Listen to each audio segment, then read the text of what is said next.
Di kantorku ada seorang wanita berjilbab yang sangat cantik dan anggun, tingginya sekitar 165 cm. Kulitnya putih, dengan lesung pipit di pipi, menambah kecantikannya. Suaranya halus dan lembut. Setiap hari dia mengenakan baju gamis yang panjang dan longgar untuk menyembunyikan keindahan yang dimilikinya. Namun aku yakin bahwa yang ditutupinya dengan rapi itu pasti indah. Namanya Anissa. Dia sudah bersuami dan punya keturunan 2 orang. Usianya sekitar 30 tahun. Dia selalu menjaga pandangan matanya terhadap lelaki yang bukan muhrimnya.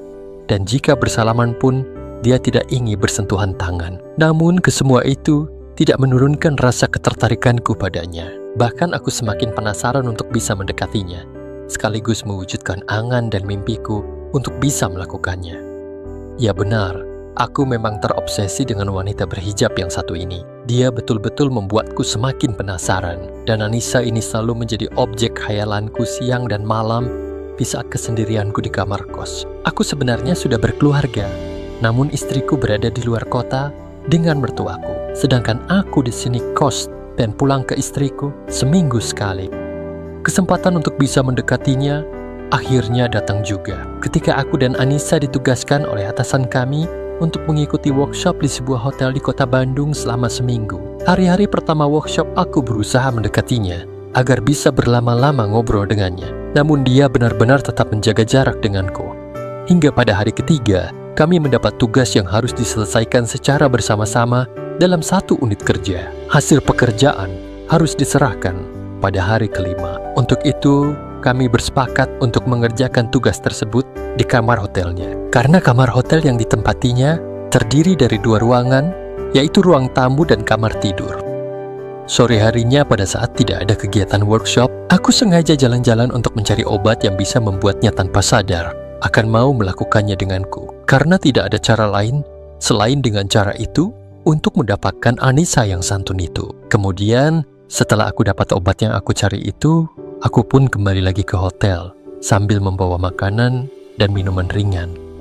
Sekitar jam 7 malam, aku mendatangi kamarnya dan kami mulai berdiskusi tentang tugas yang diberikan atasan kami. Selama berdiskusi, kadang-kadang Anissa bolak-balik masuk ke kamarnya untuk mengambil bahan-bahan yang dia simpan di kamarnya. Dan pada saat dia masuk ke kamarnya untuk kembali mengambil bahan yang diperlukan, maka dengan cepat aku membubuhkan obat yang aku beli itu pada minumannya. Selanjutnya, aku pura-pura melanjutkan pekerjaanku seolah-olah tidak terjadi apa-apa ketika dia kembali dari kamarnya. Hatiku mulai berbunga-bunga karena obat yang aku bubuhkan pada minumannya itu setelah diminumnya tampak mulai bereaksi. Hal ini tampak dari nafasnya yang mulai kelihatan berat dan duduknya pun tampak begitu gelisah serta butiran-butiran keringat yang mulai muncul di keningnya. Selain itu, pikirannya pun nampaknya sudah susah untuk fokus terhadap tugas yang sedang kami kerjakan saat itu. Namun dengan sekuat tenaga, dia tetap menampilkan kesan sebagai seorang wanita yang soleha. Walaupun seringkali ucapannya secara tidak disadarinya disertai dengan suara yang begitu menghanyutkan, serta matanya yang kelihatan semakin sayu. Aku masih bersabar untuk tidak langsung memanfaatkan kesempatan emas itu. Aku tunggu hingga reaksi obat itu benar-benar menguasainya, sehingga dia tidak mampu berpikir secara jernih lagi. Setelah sekitar 30 menit, nampaknya reaksi obat itu sudah benar-benar menguasainya. Hal ini nampak dari matanya yang semakin sayu dan nafas yang semakin menderu, serta gerakannya yang semakin gelisah. Sepertinya Anissa benar-benar sudah tidak mampu lagi fokus pada materi yang sedang kami diskusikan. Tatapan matanya semakin sayu padaku. Aku mulai menggeser dudukku untuk pindah di samping kanannya. Dia seperti terkejut dengan pergerakanku itu. Namun Anissa tak mampu mengeluarkan kata-kata untuk protes atau penolakan. Hanya nampak sekilas dari tatapan matanya yang memandang curiga padaku dan ingin menggeser duduknya menjauhiku.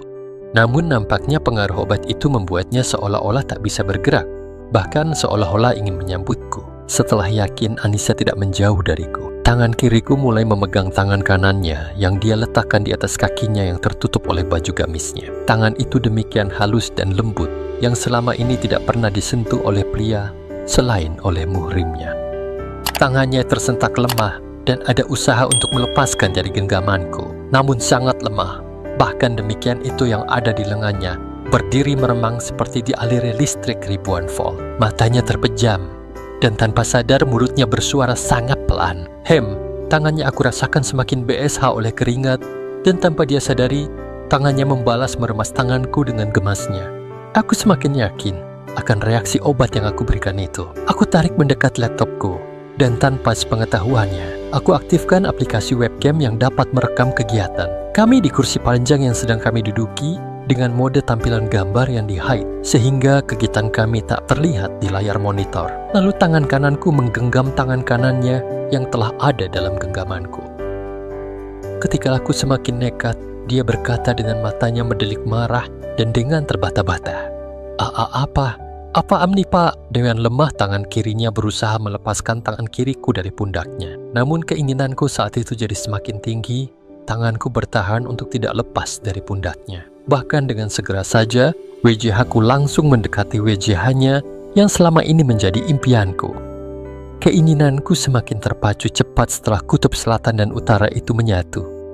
Jangan pak, hanya itu kata yang terucap darinya. Anissa berusaha memberontak, tapi kedua tangannya aku pegang erat, sehingga yang aku lakukan padanya itu pun berlangsung cukup lama. Anissa terus memberontak, tapi keinginan yang tiba-tiba muncul dari dalam dirinya akibat efek dari obat yang aku bubuhkan pada minumannya membuat tenaganya sangat lemah dan tak berarti apa-apa bagiku. Bahkan semakin lama kedua tangannya bukan berusaha untuk melepaskannya dari pegangan tanganku, tapi seolah malah mencekram erat kedua tanganku, seperti yang tengah menahan sebuah rasa yang begitu menyenangkan yang aku berikan padanya. Perlahan namun pasti, Anissa mulai membalas apa yang aku lakukan itu. Matanya tertutup rapat, menghayati apa yang aku berikan saat itu. Kenapa? Begini, keluhnya. Sementara itu aku tak memberikan jawaban atas ucapannya itu, karena aku begitu sibuk berusaha untuk menyenangkan Anissa dan juga diriku sendiri saat itu. Ternyata berkat usahaku yang terus konsisten didukung pengaruh obat itu, Anissa pun semakin melayang angannya. Tetapi ketika tangan kananku berada di satu tempat yang ada di bagian demikian itu, tangan kirinya memegang kuat tangan kananku itu. Tetapi ternyata tangannya tidak berusaha menjauhkan telapak tanganku itu. Bahkan Anissa malahan mengarahkan jemariku pada satu titik dari luar BJU gamis yang dikenakannya I itu. Setelah itu berada di sana. Kembali lagi, Anissa bernyanyi dengan syahdu yang semakin tak terkendali keluar dari mulutnya. Telapak tanganku dengan intens terus berusaha untuk membuatnya semakin nyaman dan senang. Keringat tampak sudah membasahi gamisnya. Bahkan tangan kanannya dengan perlahan sudah berada di belakangku dan mengacak-acak demikian itu serta menekan WJH-ku. Tentu saja, aku tahu maksud dari gerakannya itu. Maka tanpa banyak tanya ini dan itu, aku langsung mengabulkan keinginannya itu. Dari sorot matanya aku semakin tahu bahwa Anissa sudah begitu mengharapkannya. Dengan perlahan, segera aku bantu Anissa untuk berdiri dan membimbingnya masuk ke dalam kamar. Setibanya di kamar, aku bantu Anissa naik ke bed. Selanjutnya, aku berusaha menyingkirkan semua penutup hidangan makan malam itu. Setelah selesai, aku pun mempersiapkan diriku dan menyusulnya naik ke bed. Anissa tampaknya sudah benar-benar terbawa suasana malam itu, sehingga tanpa ada penolakan, bahkan malah sebaliknya. Malam itu akhirnya mimpi-mimpiku akan Anissa terwujudkan juga, meskipun dengan cara yang tidak semestinya. Malam itu, aku berhasil mengantarkan Anissa tiba di puncak 3 kali, dan pada yang ketiga kalinya itu, kami secara bersamaan. Sungguh aku malam itu mendapatkan situasi dan kebahagiaan yang sangat luar biasa. Tidak rugi aku selama ini memendam rasa penasaran atas dirinya, karena malam itu aku membuktikan bahwa apa yang selama ini aku pikirkan tentangnya ternyata tidak meleset sedikit pun. Benar-benar sempurna. Beruntung sekali malam ini aku bisa mendapatkannya. Bapak benar-benar hebat, bisik Anissa dengan senyum kebahagiaan yang terpancar dari WJH-nya. Terima kasih, Anissa, balasku. Lalu dia pun tersenyum kembali, seolah-olah ingin mengucapkan terima kasih atas kerja kerasku yang telah berhasil mengantarkannya ke puncak yang begitu indah di malam itu. Malam itu benar-benar aku manfaatkan untuk melakukannya dengan Anissa. Selanjutnya, entah berapa kali malam itu kami mengulangnya. Yang aku tahu adalah kami selalu mengulanginya berkali-kali hingga hampir subuh dan tertidur dengan pulasnya. Pagi-paginya sekitar jam 6 pagi, aku mendengar Anissa menjerit. Apa yang telah terjadi? kenapa bisa terjadi begini? Lalu dia menangis terseduh sambil tiada henti mengucap istighfar, sambil tak mengerti mengapa kejadian semalam bisa terjadi. Tak lama kemudian dia berkata padaku sambil menangis, "Sebaiknya Bapak secepatnya meninggalkan tempat ini," ucapnya marah. Aku pun keluar dari kamarnya sambil membawa laptop dan kembali ke kamarku. Sedangkan Anissa terus menangis, menyesali apa yang telah terjadi. Sejak saat itu selama sisa masa workshop, Anissa benar-benar marah padaku. Dia memandangku dengan tatapan marah dan benci. Aku jadi salah tingkah padanya dan tak berani mendekatinya. Dan sampai hari terakhir workshop, Anissa benar-benar tidak mau didekati olehku. Hari terakhir workshop, Anissa begitu gembira karena akan meninggalkan tempat yang memberinya kenangan buruk ini. Dan dia begitu merindukan suaminya sebagai penebus atas kesalahan yang sangat disesalinya. Namun, kekecewaan demi kekecewaan terus dialami Anissa setiap kali dia melakukan kewajiban suami istri dengan suaminya. Dan selalu saja dia membandingkan apa yang dialaminya di hotel malam itu ketika dengan suaminya, dan dengan apa yang dialaminya waktu di hotel denganku. Hal itu membuatnya tanpa sadar sering menghayalkanku pada saat dia sedang dengan suaminya, dan hal itu cukup membantunya dalam mencapai kesenangan itu. Dan tentu saja, kondisi seperti itu membuatnya tertekan. Tertekan karena telah berkhianat terhadap suaminya dengan membayangkan pria lain pada saat sedang dengan suaminya. Semakin bertambah hari, Anissa semakin merindukan sesuatu itu dariku kembali, karena dia tidak bisa mendapatkannya dari suaminya. Dan akhirnya, dia menjadi sering merindukanku. Tentu saja hal ini merupakan tekanan baru baginya. Itulah sebabnya, 1 bulan setelah peristiwa di hotel itu, Anissa tidak terlihat membenciku. Bahkan secara sembunyi-sembunyi, dia sering memperhatikan dan menatapku dengan tatapan penuh kerinduan. Dia tidak marah lagi bila aku dekati.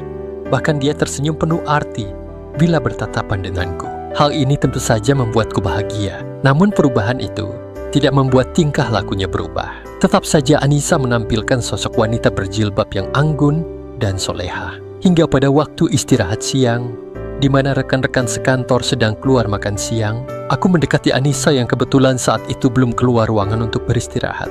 Dengan hati-hati aku berkata padanya, "Anissa, maafkan saya atas kejadian waktu itu," ucapku dengan berharap-harap cemas menunggu reaksinya. Namun akhirnya dia menjawab dengan jawaban yang sangat melegakan hatiku. "Sudahlah Pak, itu semua karena kecelakaan. Saya juga minta maaf, karena tadinya saya menganggap itu semua adalah kesalahan Bapak. Setelah saya pikir, saya pun juga bersalah, karena membiarkan itu terjadi." Jawaban Anissa begitu menyejukkan hatiku. Selanjutnya dengan tersenyum manis, dia memohon izin padaku untuk istirahat makan siang dan meninggalkanku di ruangan itu. Sejak saat itu, terjadi perubahan drastis atas sikapnya terhadapku. Dia menjadi sering tersenyum manis padaku, bisa diajak ngobrol olehku, bahkan kadang-kadang membalas kata-kata canda yang aku lontarkan padanya. Tentu saja perubahan ini menimbulkan pikiran lain pada diriku. Ya, pikiran untuk bisa kembali mengulanginya. Akhirnya ketika ada kesempatan, aku pun mencoba mengatakan apa yang aku inginkan itu padanya. Dan ternyata Anissa dengan senang hati mengabulkannya. Akhirnya kami pun mengulangnya kembali di sebuah hotel. Dan dari cerita Anissa pula lah, aku tahu kalau selama dengan suaminya, dia tidak pernah bisa mendapatkan. Seperti kalau dia denganku yang bisa berkali-kali. Bahkan terkadang saat dengan suaminya, dia tidak dapat sekalipun. Semenjak itulah, di saat ada kesempatan yang memungkinkan aku dan Anissa pasti mengulanginya lagi, dan entah sampai kapan itu akan berlangsung. Karena sampai saat cerita ini tertulis, hubungan itu masih sedang berlangsung. Semoga saja suaminya Anissa tidak membaca coretan kisahku ini. Hehehe. Sekian, semoga teman-teman semua terhibur dengan kisahku ini ya. Terima kasih.